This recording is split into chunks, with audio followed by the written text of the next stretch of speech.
อ่ะใส่ไม้เลือดเดียวนั่นเหมือนกัน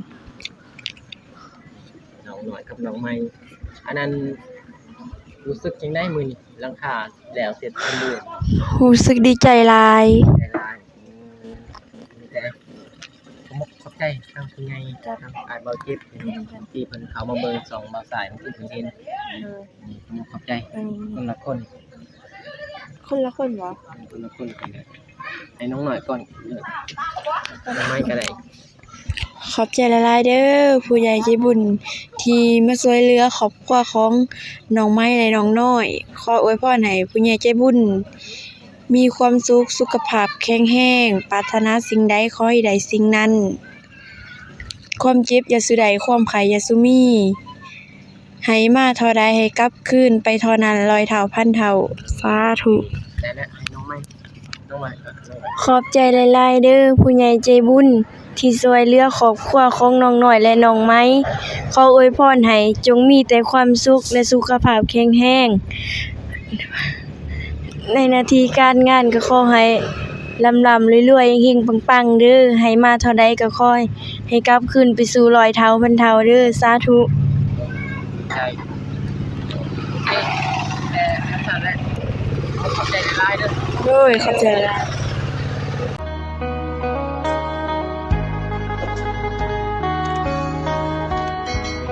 เปิดภาพมานี่อยู่เรือนน้องไม้น้องหน่อยพี่น้อง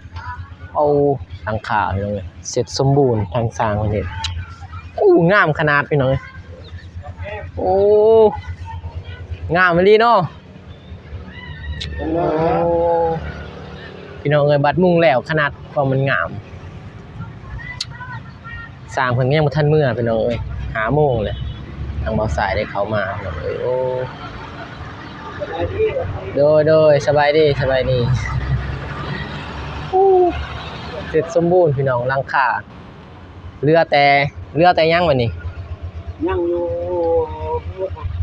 ตู้ก็เป็นแอร์โป่งประตูเป็นแอร์มันอย่างวันนี้น้องโอ้คือ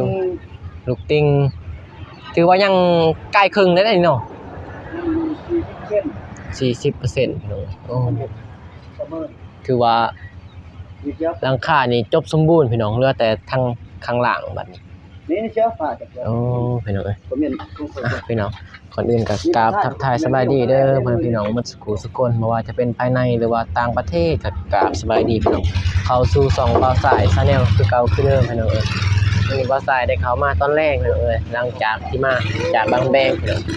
ก็ได้เข้ามาหาทางน้องหน่อยน้องไม้ตอนแรกๆพี่น้องอัปเดตทางบ้านน้องหน่อยน้องไม้ที่มีผู้ใหญ่ใจบุญเข้ามาช่วยเหลือพี่น้องเอ้ยกาบ่าวสายก็เข้ามาอัปเดตเพื่อให้ผู้ใหญ่ใจบุญเห็นว่าบ้านน้องหน่อยน้องไม้คืบหน้าไปฮอดไสแล้วพี่น้องเอ้ยถือว่าไวเติบพี่น้องคันได้นี้แล้วมื้อนี้บ่ยังบ่ทันเลยยังทันแล้วยังไม่ก็ยังติดตลกติ่งโอ้ยังทะลุติ่งทางเบื้องนี้เนาะติ่งดันเด้โอ้ลูกติ่งน้อยนะยัง4 อันเนาะลูกติ่งโอ้ยัง4 อันก็ขึ้นไปเลยแล้วบัดนี้คนไปซื้ออยู่แท้ๆโอ้มันบ่มีรถใหญ่ติเนาะทางอ้ายเบาเจ็บเพิ่นถ้าเราเจ็บมีรถใหญ่เอามาหมดพอดีเลยแต่รถใหญ่เพิ่นบ่มีเพิ่นใช้รถจักรมาตอนเช้าพี่น้องเอ้ยใช้รถจักรเข้ามางามไหมเด้งามเด้พี่น้องเบิ่งไปขึ้นไปเบิ่งเถิงมีบันไดแล้วขึ้นไปง่ายแล้วบัดนี้โอ้พี่น้องโอ้หลังคาเรียบร้อยสวยงามพี่น้องคักพี่น้องเอ้ยหลังคาเหลือแต่แอมบัดนี้โอ้สังกะสีอยากพอดีแหละใส่ทางบันไดเนาะหลังคาคักพี่น้องเอ้ยสร้างเพิ่นถือว่าร้อยสร้างเลยบัดมุงหลังคาแล้วบ่ได้ติงพี่น้องเอ้ยโอ้หลังคานี่เสร็จสมบูรณ์พี่น้องเหลือแต่นี่แหละแอมทางผู้ใหญ่ใจบุญสวยพี่น้องหลังคาของน้องหน่อยน้องไม้นี่บ่าวสายมาจากบ้านแบงก็เลยเข้ามาอัปเดตให้ทาง ผู้ใหญ่ใจบุญได้เห็นอีกสองทางหนึงเด้อพี่น้องอ๋อหลังคาสวยงามพี่น้องเอ้ยอยู่ถึงนี่โอ้ไปพี่น้องลงไปเบิ่งสร้างเพิ่นเก็บอุปกรณ์อืม แม่นตัวไปเมื่อจะได้เอาขนาดเมื่อนะ เมื่อแล้วบ่สร้าง แม่น โอ้เสร็จแล้วว่ากินข้าวกินน้ำก่อนบ่ ตัดตัวนั้นเด้อแป้งได้สุดแป้งตัวนั้นคอนตี้นี่คอยเมื่อตัวนี้เด้อปะตัวนั้นเด้อตัวนี้เป็นเมียนเลยเด้อคอนตี้ตัวนั้นแล้วคอนตี้คอยเบิดได้ใบเจ้าบ่เนี่ยแน่นใบค่อยแบบเนาะเอาตะปอกตะปูเนี่ยเชียวไว้เก็บไว้ตัวนี้ยังอยากได้หนึ่งได้ พอดีค่ำเนาะสร้างเมื่อก็ แม่น ค่ำเลยมื้อนี้พอดีเสร็จเนาะหลังคามื้อนี้บ่เสร็จ ไม่ได้แล้ว มื้อนี้แล้วเลยนะโอ้ มันได้ก็เฮ็ดมื้อนี้ มันได้กับมื้อนี้หลังคาก็พอดีแล้วมื้อนี้เนาะเหลือแต่แอมบัดนี้ สากได้เอามาเลยสากอันนึงเอาไว้อันนึง ถ้าแอมแล้วบัดนี้ เอาของเอาเหรอตอนนั้นนี่ ตัวไวเติบ ตัวนี้ใส่แต่ว่า สร้าง ตัวนี้ใส่แต่ว่ามัน เช้าได้มาแล้วเคยมาแล้วกินข้าวกินน้ำได้เคยก่อนเด้อเฮ้ยละมาเลยเด้ เพิ่นมาจะใช้ท่าแต่งบ่ ให้ป้าเอาจริง บ่มีสากนะสากสองอันลองฝาอันนึง ป้าเป็นใครครับอะไรต้องนะพอซื้อเจ็ดไปมาไปบ่ได้ป้องกันหาอันนี้ก็ได้ไงแล้วก็จะให้กับบ๊อบเอาเงิน สบายดีเด้อ มาแต่ใช้ท่าแต่งเหรอ อันนึงเท่ากัน10 นี่ อัน แล้วใส่เบื้องนั้นเบื้องนี้เนาะสองเบื้องพอดีครบพอดีจะใส่สองเบื้องพอดีงามสินี่มันสองเบื้องนะนี่ ก็เส้นหาสุดเงินแม่จะยังเลิกใช้เงินใช่ ไอ้หนูก็นึงก็ได้นะ50ปันก็บอก ก็ใจเคยช่วยเรือ ช่วยเหลือ ช่วยเหลือกัน เอาเงินไหนล่ะแสนนึงเด้อบอกเอาปรากฏเงินก่อน หลังคาพี่น้องเอ้ย เอาไปพ่อเนาะ สวยงาม 12อัน ไปที่พ่อเลยไปที่พ่อเลย ที่คุณพ่อต้อง ไปเฮ็ดเลยไปที่งามเลยไปที่งามเลย ไปเบิ่งทางน้องไม้เพิ่นเฮ็ดหยังวะ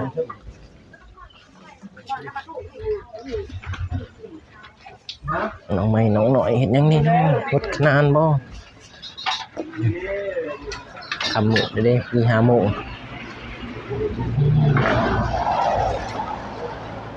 เฮ็ดหยังสวัสดีเด้อเด้อเฮ็ดหยังนี่ งดนะทัก เราส่วนผัก3อันพุ่นเนาะแนวโหดไปกด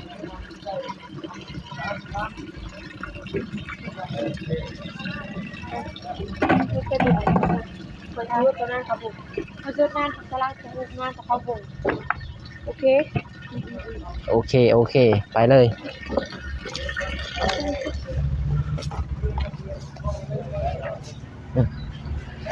น้องพนุษย์ขนานไปหน่อยสวยงามผักสลัดบ้านกินย่างบ่ผักสลัดนี่กินแล้วกินพันกระปุ่นเนาะคือสิขับ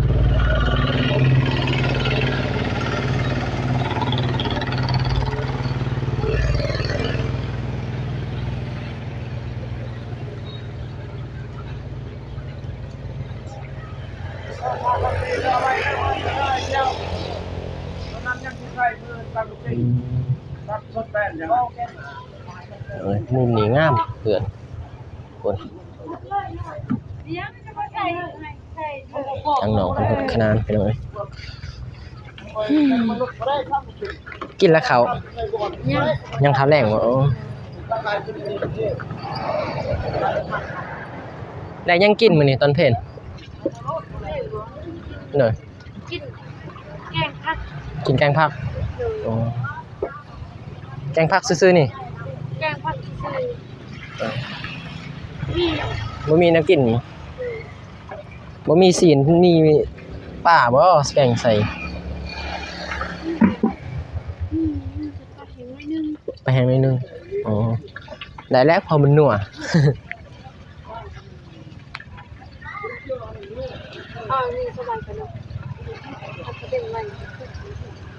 น้ำบ่อยากแห้งเนาะน้ำเปล่าๆแบบนี้เลยน้ำโป่มไข่อยู่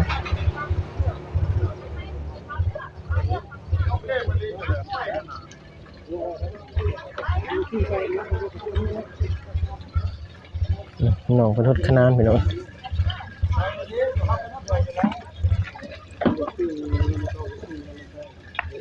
ดีใจบ่ที่หลังคาแล้วบัดนี้ ดีใจ แล้วมื้อนี้เลยเนาะหลังคาก็พอดีเสร็จสมบูรณ์เคยคิดอยู่บ่ว่าสิได้หลังคานี่บ่คิดเนาะบ่คิดว่าสิได้หลังคาพี่น้องเอ้ยหลังคานี่ก็หมดหลายเติบนึง10 ปลาย10 ล้านเพิ่นบอกทางอ้ายบ่เจ็บผู้ใหญ่น้องเอ้ยถือว่าหลายเติบถือว่าดีก็ดีพี่น้องที่ว่าแล้วหลังคาแล้วยังไข่แน่เนาะน้องใหม่เพราะว่าฝนตกแต่ยังบ่เพราะมันบ่ดอกใหม่ดอกยังหั่นนะถ้าสิย่อขึ้นปะซื่อๆนี่โอ้ย ไปเบิดแล้วไหมเนาะตากแดดจักตากแดดจักตากฝนนี่แล้วหลังคานี่ก็ถือว่าเรือบ่หลายแหละเนาะน้องเบิ่งน้องเพิ่นขนาดโอ้ยปรุงแล้วเด้นี่เนาะหวานแต่ด้นบ่นี่ บ่รุ่นกันแม่ บ่ด้นส่งเช้านิดเข้ามาอั่นบ่โอ้เลยปลูกผักพอได้เฮ็ดอาหารให้สร้างกินป่าด้วย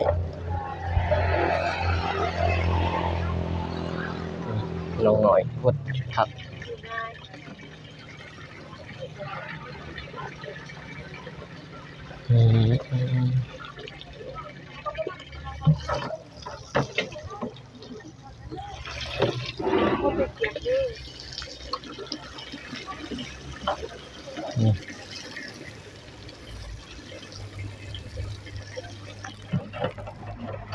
ผักยังนี่ผักสลัดบ่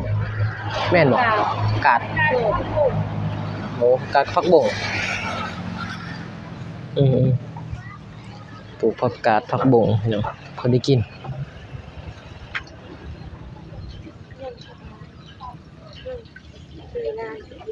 ยังสีนานก็แล้วแป๊บเดียว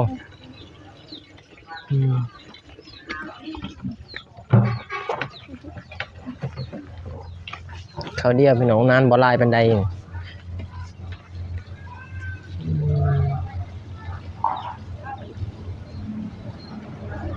น้องเพิ่นก็ขยันพี่น้องเอ้ย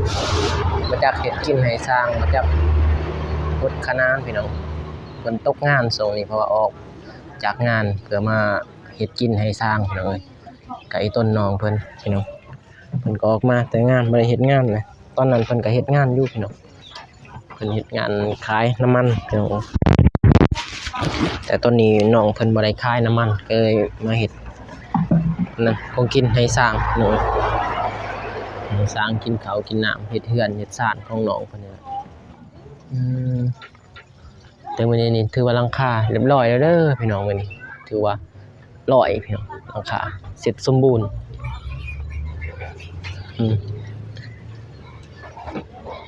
เบิ่งน้องเพิ่นฮดขนาดพี่น้อง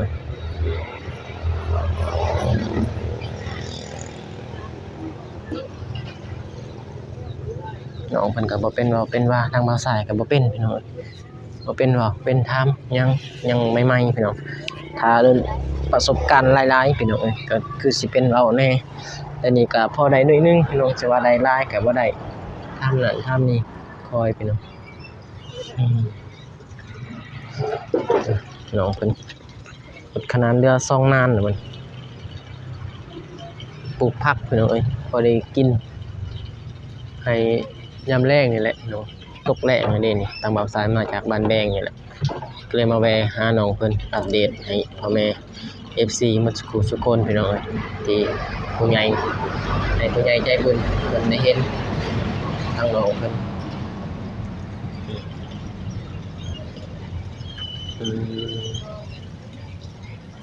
น้องหน่อยพี่น้องอันนั้นไอ้บอกโก้บ่ได้เสร็จมาบ่โอ้ยันเพิ่นค่าเวียกบางทีถ้าเพิ่นมาเพิ่นก็สิเสร็จบอกอันนี้พยันเพิ่นค่าแน่พี่น้องเอ้ยเพิ่นก็อยู่ใกล้พี่น้องเอ้ยคูนดีเจืองมาเฮานี่ก็30กว่าลักกว่าสิมาฮอดพี่น้องทางอ้ายเพิ่นก็ใกล้พี่น้องเอ้ยเพิ่นคันมามือหนึงมือสองบางทีอันนั้นพี่น้องบ่ได้มาเพราะว่ามันใกล้แน่มามือหนึง2มื้อพี่น้องอ้ายเพิ่นเข้ามา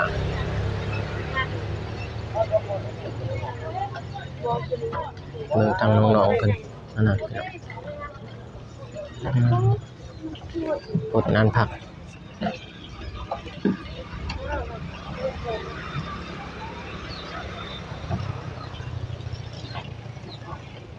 ยังจักนานเดียวหรอบ่สอง เบิ่งไปอีก นานครึ่งอด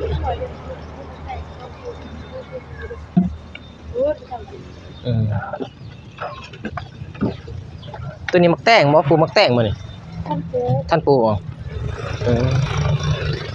คิดว่าปลูกเลยยังรถใหญ่พี่น้องเอ้ยแคมทางยินแต่เสียงรถเสียงยนต์พี่น้องหลังคาก็ถือว่าเสร็จสมบูรณ์มื้อนี้น้องเอ้ย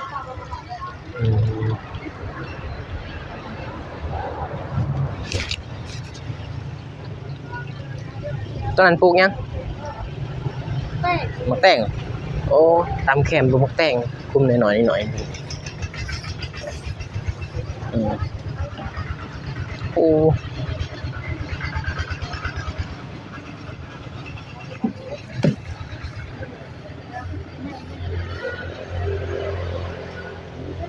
ถือว่าลายเติบได้แล้วบ่นึงอ๋อโอเคเดี๋ยวสิถามน้องเพิ่นพี่น้องเอ้ยจากหลังคาแล้วนี่รู้สึกในใดเนี่ยให้น้องหน่อยเพิ่นฮดนั่นแล้วเพิ่น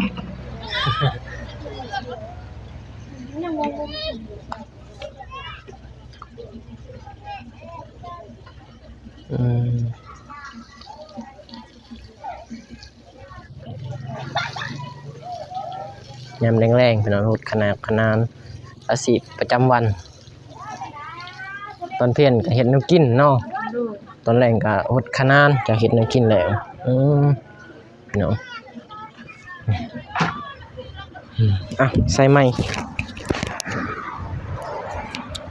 เหลืออันเดียวน้องหน่อยกับน้องไม้อันนั้นรู้สึกจังได้มื้อนี้หลังคาแล้วเสร็จสมบูรณ์รู้สึกดีใจหลายแต่ขอบใจทางผู้ใหญ่ทางอ้ายเบาจิตที่เพิ่นเข้ามาเบิ่งส่องเบาสายมันคือเพิ่นเห็นขอบใจคนละคน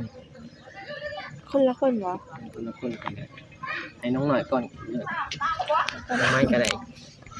ขอบใจหลายๆเด้อผู้ใหญ่ใจบุญที่มาช่วยเหลือครอบครัวของน้องไม้และน้องน้อยขออวยพรให้ผู้ใหญ่ใจบุญมีความสุขสุขภาพแข็งแรงปรารถนาสิ่งใดขอให้ได้สิ่งนั้นความเจ็บอย่าสุใดความไข้อย่าสุมีให้มาเท่าใดให้กลับคืนไปเท่านั้น100เท่าพันเท่าสาธุได้แล้วให้น้องไม้ขอบใจหลายๆเด้อผู้ใหญ่ใจบุญที่ช่วยเหลือครอบครัวของน้องน้อยและน้องไม้ขออวยพรให้จงมีแต่ความสุขและสุขภาพแข็งแรงในหน้าที่การงานก็ขอให้ร่ำๆรวยๆเฮงๆปังๆเด้อให้มาเท่าใดก็ขอให้กลับคืนไปสู่100เท่าพันเท่าเด้อสาธุใช่แต่ถ้าได้ขอบใจหลายเด้อโอ้ยขอบใจหลายนั่นแหละโอเคไปนึงแล้วว่าเขาน้ำแล้วโอเคพี่น้องขอบใจทั้งน้องเพิ่นที่เสียสละให้เบาสายไปเนาะเบาสายก็สิได้ จบคลิปก่อนเด้อพี่น้องเอ้ยเพราะว่ามันก็ค่ำมืดแล้วพี่น้องก็ซื้อเวลาอันรอคอยพี่น้องทางน้องเพิ่นก็ขอบใจทางผู้ใหญ่ก็ถือว่าดีใจพี่น้องเอ้ยทางน้องเพิ่นได้เป็นว่าแล้วพี่น้องเอ้ยนี่หลังคาก็เสร็จสมบูรณ์พี่น้องโอเคพี่น้องมีแต่ว่าทางบ่าวสายก็สิได้อันนั้นออกเดินทางพี่น้องไปเฮือนเพิ่นแหละบ่ใกล้ดอกพี่น้องใกล้ๆนี่แหละก็ดีใจนำน้องพี่น้องเอ้ยที่เพิ่นอันนั้นแหละหลังคานี่แหละพี่น้องเอ้ยนี่เสร็จสมบูรณ์พี่น้องหลังคาของน้องเพิ่นเสร็จมื้อนี้เด้อพี่น้องเพราะว่า 2-3 มื้อแล้วเพิ่นเฮ็ดกำลังแล้วมื้อนี้แต่บ่าวสายเขามาอัปเดตแล้วพี่น้องมื้อนะแต่ว่ายังบ่ทันแล้วพี่น้องได้อยู่ทางหน้าแต่ว่ายังบ่หมดทางหลังมีหมดเลยพี่น้องเหลือแต่แอมบัดนี้พี่น้องแอมแล้วก็อันนั้นพี่น้องใส่ประตูนี่แหละใส่วงกบแล้วก็แอมเลยพี่น้องแล้วก็ลูกตั้งยังถือว่าได้ 40% เลยพี่น้องเอ้ยหลังคานะเอื้อนหมดเอื้อนพี่น้องแต่ว่ายังแอมอันนั้นก็ดีใจน้องๆพี่น้องคือว่าบ่คิดว่าทางทีมงานเฮาก็สิได้เข้ามาอัปเดตตลอดพี่น้องเอ้ยให้ผู้ใหญ่ใจบุญเพิ่นเห็นที่เพิ่นเมตตาทั้งสองบ่าวสายก็ดีใจพี่น้องก็เข้ามาอัปเดตให้ผู้ใหญ่เพิ่นได้เบิ่งได้ชมพี่น้องเอ้ยก็ดีใจทั้งน้องๆเพิ่นกับน้องน้อยน้องไม้พี่น้องนี่หลังคาเสร็จสมบูรณ์แล้ว